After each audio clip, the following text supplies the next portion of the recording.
Win a Pageant, Episode 19. When you sign up for the free pageant course, you will also get a free strategy call with me. Who knows how long we'll be able to offer this, but I know what's going on right now.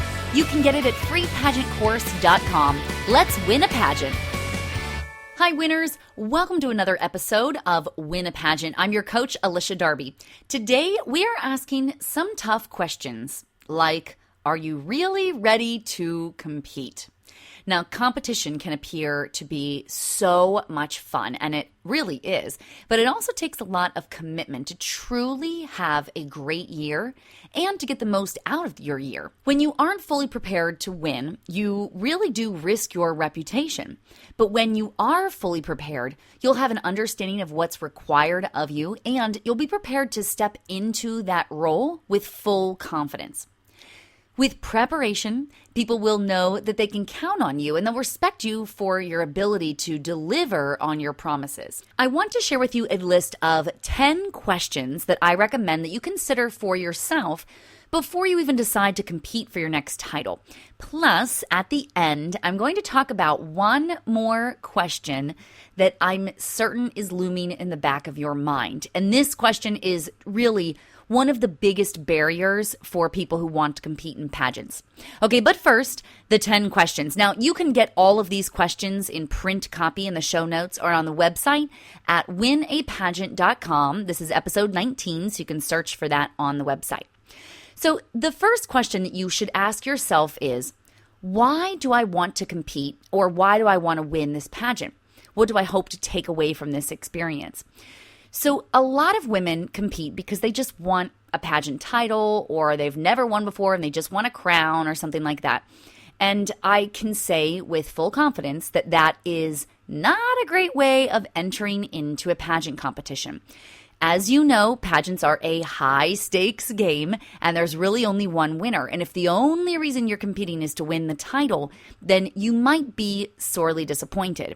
Plus, if that's the only thing you're going for, it will be very apparent to your judges. So in this answer, I want you to consider, what is a deeper reason beyond that? Are you looking for approval? Are you looking to prove somebody wrong? Are you looking for even just to build your own confidence? Are you looking for certain skills that you want to enhance, or something new that you want to learn? Are you seeking new experiences? These are some of the reasons that might be beneficial for you if you decide to compete or to win the pageant, because these are definitely experiences that you can take away from competing. The second question is, will this pageant help me to accomplish that goal? Now, this one is commonly skipped, but extremely important for obvious reasons. So let's say, for example, that your desire to compete is that you want to make new friends in your local area. Well, if the pageant that you're interested in is in your local area and you happen to know that there are many other women competing for this title and you think this would be a great opportunity to make friends with them, then hey, that's a great way. Will this pageant help you accomplish that goal? Absolutely. But let's say that, for example, competing in this pageant, you want to, learn a new language. Well, this pageant might not necessarily help you accomplish that goal. You want to think about, is the pageant, and specifically this pageant, going to be the thing that takes you to the next level? When I was competing, one of the things that initially sparked my interest in competing was I wanted to perform, my very first pageant, I just wanted to perform in front of a huge audience. And the pageant that I ended up competing in fact, allowed an audience of about 2,000 people. It was my very first local pageant in the Miss America system, and there were 2,000 people in the audience. So was I able to accomplish that goal, to dance in front of a huge audience? Absolutely. As I continued in my pageant competition, one of the goals that I had was to earn scholarship dollars. A lot of the pageants that I could have entered had very low scholarship earnings. And so, of course, those were not the ones I chose. I chose the pageants that had $2,000 or $5,000. I wanted to compete in those. I wanted to win those because those were the ones that were able to help me accomplish that goal of earning scholarship dollars. The third question to ask is, what is the ultimate goal that I have for competing? For example, where do you want to place, or do you want to win? Now, for some women, they say, I want to win, always win, win, win, because they simply just see it as, well, if to be a success, you've got to win. But as you know, I do not believe that. I believe that Some women do compete with the intentions of maybe making top 10 or maybe just going for the experience, or they just want to meet women, or, whatever reasons they might have. So it's not all about just winning. So in this, I want you to think about what's your ultimate goal. So at the end of the competition, where do you want to stand? Is it first runner-up? I was first runner-up many, many times. And although very few times did I go out for first runner-up, it more just happened that way. But even in those instances, I was fortunate because I was able to get a huge amount of scholarship dollars and continue to compete. Had I gone to Miss America, for example, during my first year, I would not have earned $12,000 during my years in Miss America because I would have only just immediately gone to the national pageant. You can only do that once. So consider what are the reasons that you are wanting to compete, and then what's your ultimate goal for this? Where do you want to place? Now, once you know what that placement is, what you're really after, you need to ask yourself, how much time do I need to prepare? So you'll know, okay, here's where I got to be. If I want to win this thing, or if I want to be in the top 5, I have to increase, for example, my talent. Maybe you need to create a new talent, or you need to write a resume, things like that. You need to know how much time realistically will it take me to prepare for this. Based on your answer with that, you'll ask yourself question number 5, which is, what will I need to sacrifice? As you know, anytime you take on another huge commitment, you've got to give some other things up in many cases. So even if it's something like you want to give up driving time to and from somewhere, or maybe you need to give up a little bit of sleep, if those 10 hours of sleep, you might say, that's okay. Or if you're only getting 4 hours of sleep right now, maybe that's not okay for you. So number 6 is, what will I need in terms of partners, preparation, and finances? So what do you need in terms of partners? That's essentially saying, looking around at who you already have in your arsenal. Like, do you have a makeup artist? Do you have a hairstylist? Do you have a coach? Do you have friends and family that are willing to come and help out or participate? Think about the preparation that you need to do. Do you have to choreograph a dance? Do you have to go to rehearsals? Things like that. And then financially, what do you need to put up? Maybe the entry fee is a huge chunk of change, or you're thinking about the gas money that it's going to take to drive to and from rehearsals. Think about your wardrobe and the photographer, and all of those things add up. So you want to consider, what do you need in terms of partners, preparation, and finances? Now, question number 7, what resources do you need in order to prepare? So you might already have many of those things lined up, but you may say, I guess I really need some additional resources. This may be things like people. It might be a place to rehearse in. It might be sponsors to sponsor you in various things related to the pageant.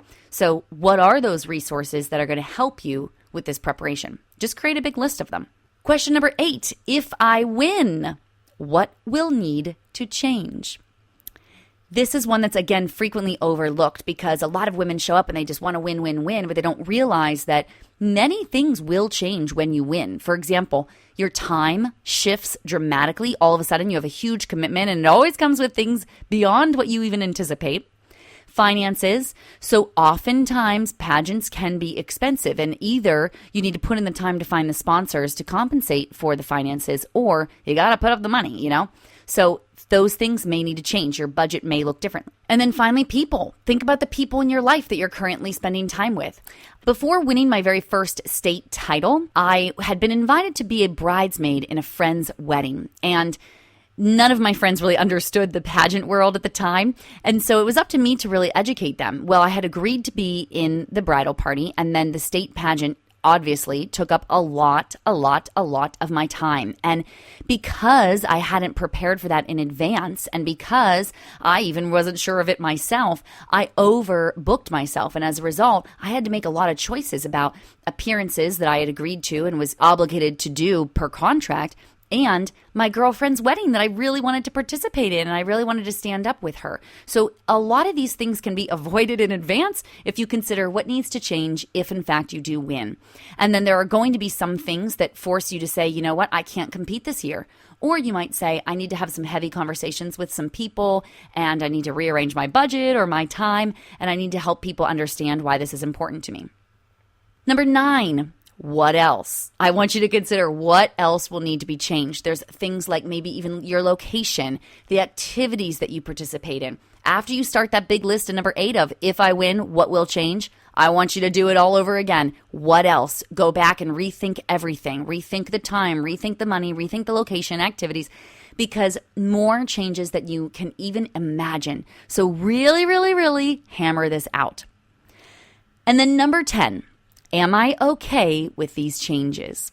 Now, you need to know that you are okay with these changes, but also consider the people around you. Is your family okay with it? Maybe you have a husband or a boyfriend or your parents or best friends and family members, children. Think about the people that are going to be affected by you competing in this pageant and consider if it's okay with them as well. How will their lives change as a result of you taking on this additional responsibility? Now, once you've gone through all of these questions, you may still feel 100% all in. And that is super exciting because now you're fully ready to commit to the pageant.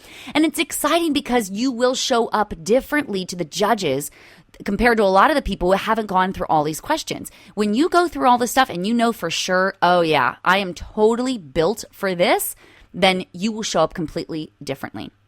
But one thing may still be hanging over your head. And that is, what will other people think of me?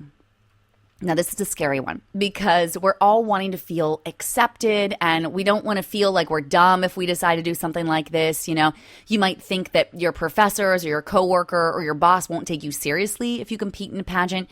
Maybe your boyfriend will be jealous of your time or something, or he'll say, hey, that's dumb. That's for dumb girls, you know. Maybe your parents will think you're silly or they won't understand why you want to put your time in this. I can totally relate. I competed in my mid-20s while I was in graduate school working for the vice president of my university. And so I had to break it to my whole office, to my family, that if I won the local title, I was going to be out for a full week during the summer out of work for the state pageant. So fortunately, I'd been competing for many years, so I was prepared to handle their confusion, and I had some pretty impressive and very true responses. So I want to share those with you.